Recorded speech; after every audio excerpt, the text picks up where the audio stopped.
Good morning, Dan and Amy. A couple of other interesting notes. We got a tweet, The Javits Center where Hillary was supposed to have her victory party. Yeah.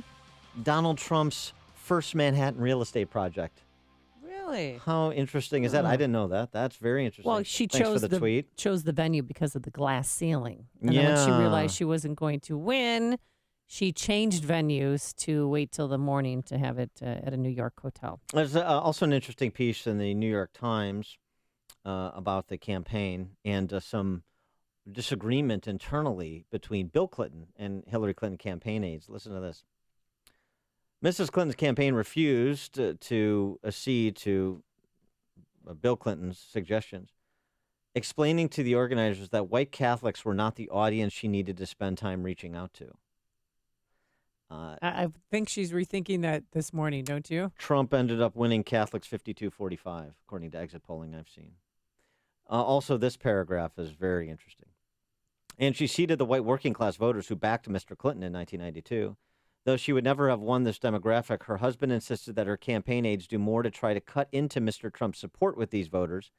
They declined, reasoning that she was better off targeting college-educated suburban voters by hitting Mr. Trump on his temperament and also, by extension, his comments on women and so forth. Tactical errors. But the problem is the campaign may have been right, that group was unreachable by the time Hillary Clinton got around to him because they were jettisoned by Barack Obama 8 years ago. Mitt Romney failed to bring them into the fold 4 years ago. That's why he lost. Donald Trump didn't. That's in large measure why he won. According to Karl Rove yesterday on Fox News, he said that 4 million fewer Americans voted this election cycle than 4 years ago. And then they broke down the vote. Among African Americans, Obama received 93%, Hillary received 88%. And among Latinos, 71% voted for Barack and only 65% voted for Hillary. So they also, 1 in 3 Latino voters voted for Donald Trump, which it's not a lot monolithic. of people didn't think was going to happen because of comments that he made. It's a much less monolithic vote. Latinos that are differently situated in this country, second, third generation, different perspectives than first generation. Mm-hmm. It's more complicated than you hear from the pundit class, which has been largely discredited per this election cycle. And that's good news, too. But one man who has not been discredited because he was well ahead of the learning curve on Donald Trump and his communication style is Dilbert cartoon creator Scott Adams, who joins us again now. Scott, thanks for joining us again. Appreciate it. Thank you. So, take a lap of victory. Take a victory lap here. You had this sussed out. Were you surprised at all on Tuesday night?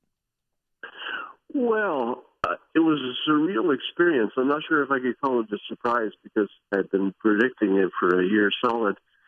But as soon as it happened, I realized that I wasn't so special because, half of the country who voted for him also probably thought he had a really good chance of winning. Right. So for a while, I thought it was pretty special until I realized half of the country was doing exactly the same thing, thinking, hey, he could win. One of the things, there's a piece by Holman Jenkins in the Wall Street Journal today, and it kind of recounts this little phrase that Selena Zito in New York Post came up with about Trump and his communication style, and it's that people who are looking for something of a change agent took Trump seriously, but not literally, with respect to some of the things he said. And that seems to be a critically important distinction that was lost on the D.C. press corps. Yeah, I think the second part of that was that Trump's opponents were taking him literally, but not seriously. Right. So every time he said something that was easy to interpret a bad way, they would do just that. So, yeah, I think we don't know exactly what we got with Trump, which is part of the excitement because he doesn't have a track record in government. So I think everybody woke up and just realized that we don't know exactly what's going to happen. And but we do know he's insanely effective. I mean, he's reformed the Republican Party. He's gutted the entire Democratic Party, and who knows what else he can do. Yeah, the power of persuasion, though. And you wrote an article about how Clinton's team tried really hard to frame Donald Trump as scary, but nobody believed it. Well, I think people did think that Trump was very scary, and when she was going with the full scare approach, that was very effective. But as soon as the Access Hollywood tape came out, as bad as that was, as appalling as that was, it drew everybody's attention away from thinking he was the scariest person in the world and was going to blow up the entire planet, fiery ball of nuclear whatever. But as soon as you started thinking, well, there's also this, allegations from the Access Hollywood tape, even though those are more interesting and even though that's appalling, it's not scary because you don't think that he's going to come to your house and try to kiss you without permission. so you do think he might blow up the world and you're part of the world, but he's not going to try to kiss you. And it's also one of those scandals that once it sinks in, you realize, well, was there anybody in the country who didn't think that Donald Trump had done at least one thing in his private life that would appall you? What are the odds that he had done nothing that would appall you if you knew everything he'd done privately? There was really no chance of that. So to some extent, even though the specific appalling things he did we didn't know about and they're hard to hear, you thought he probably did something that you didn't like. And the fact that you didn't like one thing might be different than somebody else not liking something else. But surely in every person's life, there's something you don't like.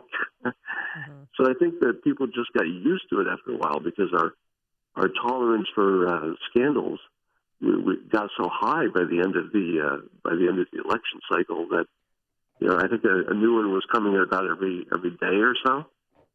And in a normal election, if the Access Hollywood tape had been the only thing that happened, it would have been completely disqualifying for anybody, even Trump.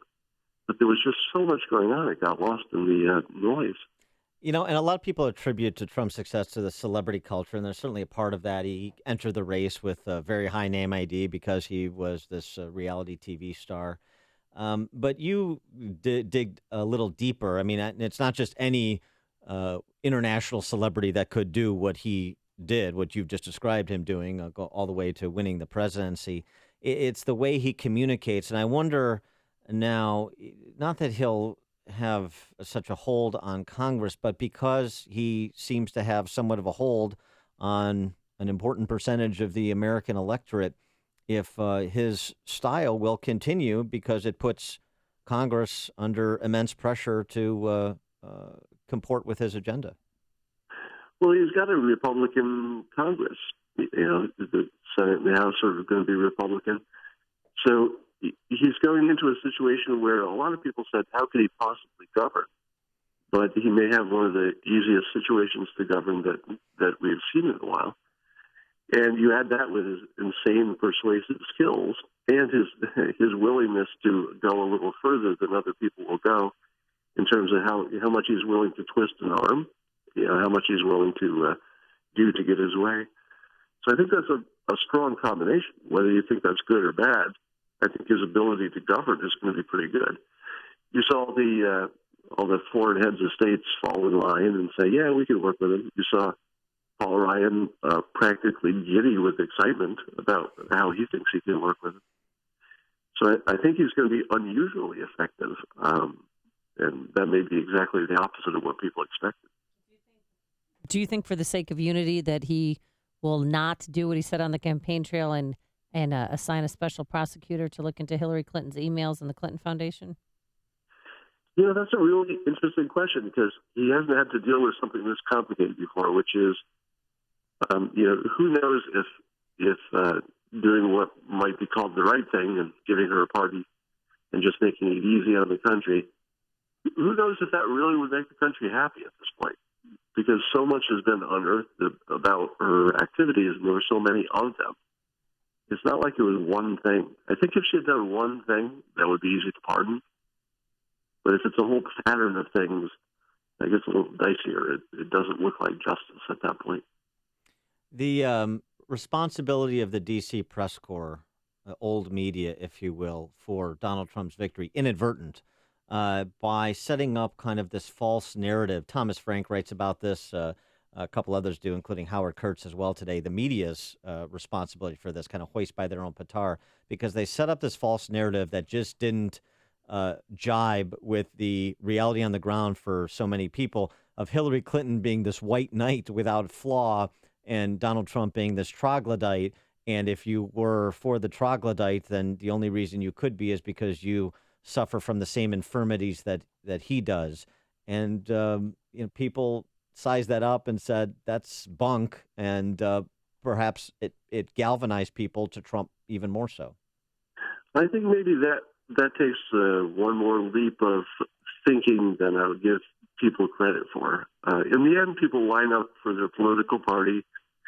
People decide if you look like them. People decide how you make them feel. And I think it's some combination of all that. So, in the end, it probably would have been a close race because Republicans were going to vote Republican no matter who was running, vice versa. And probably there were only, I don't know, maybe 10% of the people who were really in play after all. And that came down to persuasion, I think. And the media was a big part of that. But I don't think people overthought it. I don't think people said, hey, I'm seeing on TV something different than what I'm observing in my real life.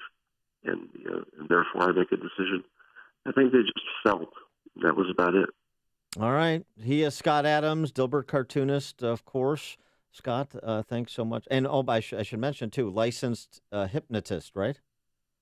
Yes. I'm a certified hypnotist. Certified hypnotist and a studier, a student. Studier. What is that? Studier. A student making up words in the art of communication, which apparently I am not. Scott Adams, thanks so much for joining us again. Appreciate it. All right. Thanks for having me. And he joined us on our turnkey.pro answer line.